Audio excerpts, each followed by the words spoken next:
Hey guys, and welcome back to my channel. It's Debsy, and the place to be, it's Debsy. That's me, Debsy.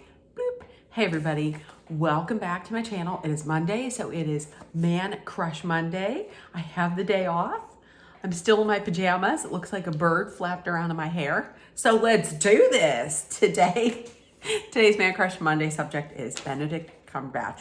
File this guy under the title of guy that I really didn't find that attractive until I saw him on TikTok, and love his personality. And this guy, from researching into him, he's pretty amazing.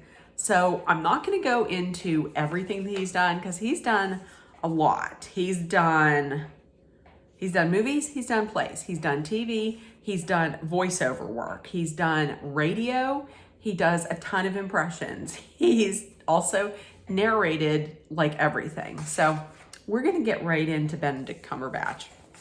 That's what she said.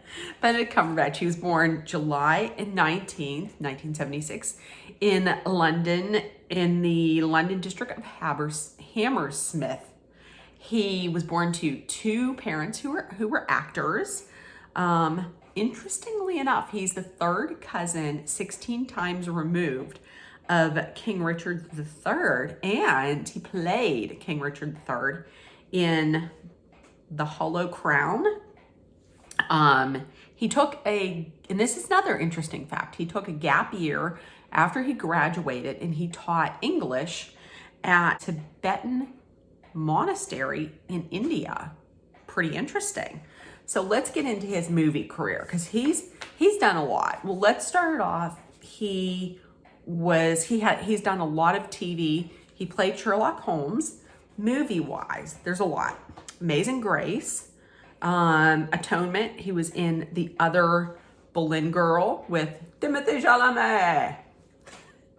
He was in Creation, The Whistleblower, Tinker Tailor Soldier Spy. He was in the Steven Spielberg directed War Horse. He did voiceover work. This is where I need to look here because I'm not going to write all this down. He provided the voice and motion capture for both Smoog the Dragon and the Necromancer in An Unexpected Journey, which was the first installment of the Hobbit series. He then reprised those roles again in The Desolation of Smoog and The Battle of the Five Armies. So there's that. Also, he played Khan in Star Trek Into Darkness. He played Julian Assange in The Fifth Estate, and interestingly enough, Julian Assange had actually told him, hey, maybe you shouldn't do this. And he was like, nope, gonna do it. He was in 12 Years a Slave, August, Osage County.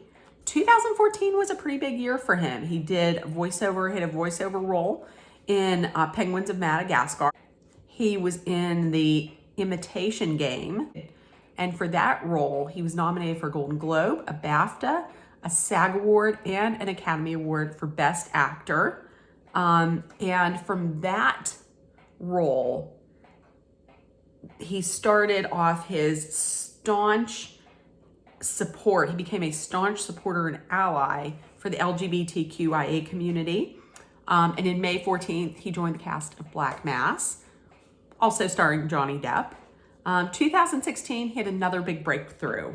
That's when he starred as Doctor Strange. November of 2016, he starred as Doctor Strange, and he would play that character 4 more times in the Avengers Infinity War, Avengers Endgame, in last year's Spider-Man movie, Spider-Man No Way Home, and then currently right now he's starring as Doctor Strange in the Multiverse of Madness, which I'm not a comics girl, comic fangirl, but even I think that looks pretty interesting. He played Thomas Edison in The Current War. He voiced the Grinch in 2018. Also, in 2018, he provided the voice for the tiger Shere Khan in Netflix adaptation of the Jumble Book or the Jungle Book. 2021, he had a big year. He was in Power of the Dog. That film itself was nominated for Best Picture Oscar, but he was nominated for an Academy Award, a British Academy Film Award, a SAG Award, a Golden Globe Award. He did not win. I saw the movie. I thought it was boring as hell, but he was good in it. He played a real bastard till the end, and he did, however, win an award for me. He won a DARA award for Nudie Bless That Patootie, because he was butt naked in that movie. That's what saved it for me. So that is all of his work. That's his movie work. He's done a lot. Getting into his public image, when he started appearing in Sherlock Holmes in 2010, he was called the Thinking Woman's Crumpet. He was named the most eligible bachelor in the UK in 2012. And after that, he was actually the victim of a cyber stalking. He was the victim of cyber stalking. There was somebody who was tracking his every move and live tweeting his movements in his London home.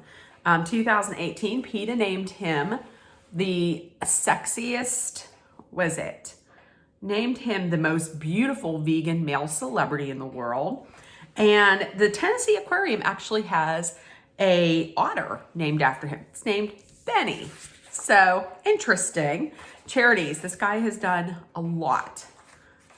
Too much for me to write down. So here's some of the highlights.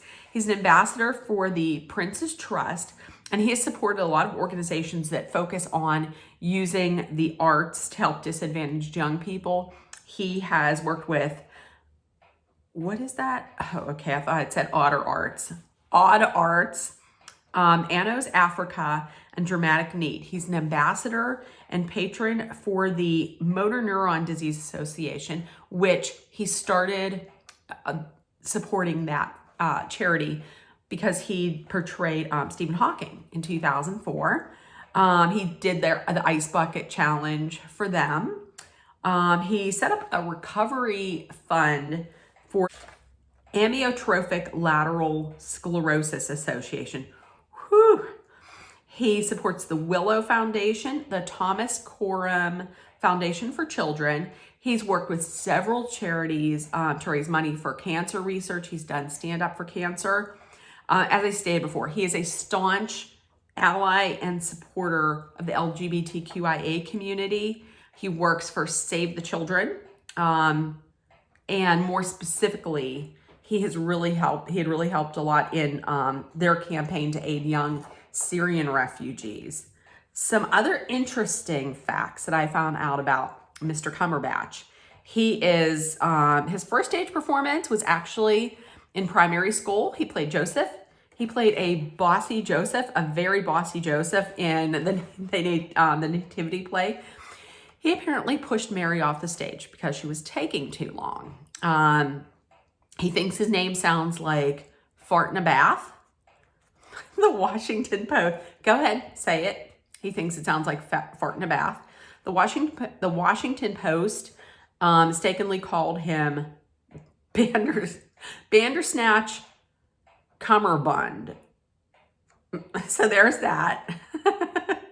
And he actually began his career as Benedict Carlton because he didn't like the sound. He just didn't like the sound of Benedict Cumberbatch. He's been a vocal proponent of closing the gender pay gap. He's been the leading man in a lot of fan fiction. It says here that in 2013, The Mirror estimated that approximately 100 million words of fan fiction had been written about the Sherlock fan or the Sherlock star. Here's another one. Anybody who'd ever said they would like to, if you ever wanted to eat Benedict Cumberbatch, he's been rendered in chocolate on more than one occasion. It looks like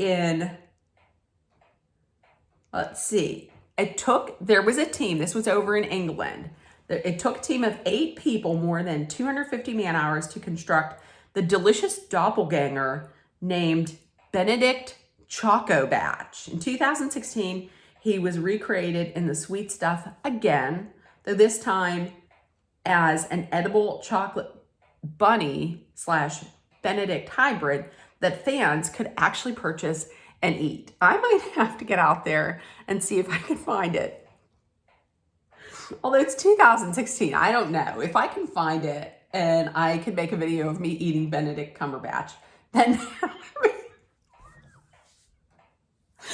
would be amazing. And I found out also that his fans were calling themselves Cumberbitches, and he was like he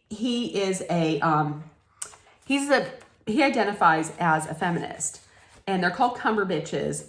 And he said, quote, "It's not even politeness," he said of his distaste for the term.